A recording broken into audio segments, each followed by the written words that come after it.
Hi everyone, I'm Sarah McClanahan, and today in this vlog I'm going to review the book Made to Stick: Why Some Ideas Survive and Others Die by Chip and Dan Heath. Now, I consider this book to be a must-read for everyone to learn how to communicate effectively, which has basically become an imperative skill in modern society.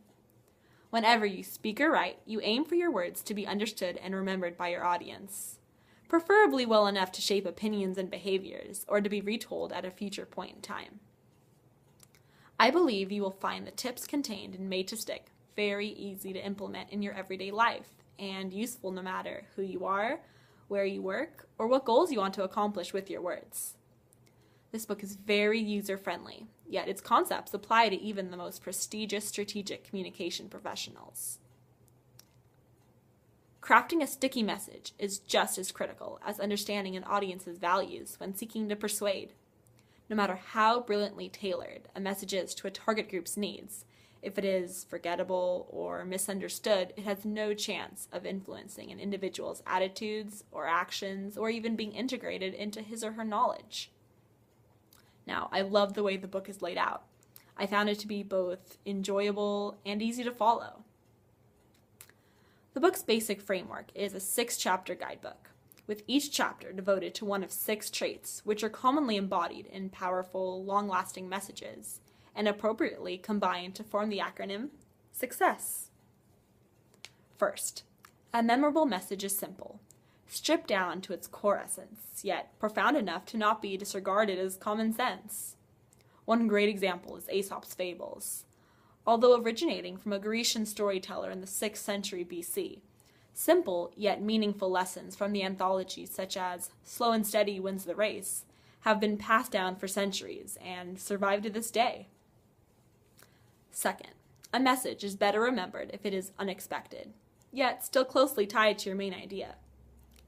A counterintuitive moment disrupts one's schemas and captures attention, while creating curiosity with a question or unsolved mystery maintains interest.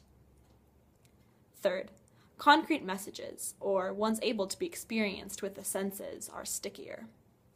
For example, Jane Elliott made prejudice tangible to her students when she confirmed to her class one day that brown-eyed children were superior to blue-eyed children, and the two groups were not allowed to mingle. The next day, she reversed that statement, so both groups could feel the pain of discrimination. Fourth, notable messages tend to be more credible. 2 trustworthy sources are authority, experts and celebrities, and anti-authority, average people with experience. Communicators can outsource credibility to the audience by having them see for themselves with a live demonstration. Who would we believe more than ourselves? Ideas can also have internal credibility if they can vouch for themselves with statistics. Fifth, unforgettable messages are emotional, likely evoking sympathy to inspire people to act.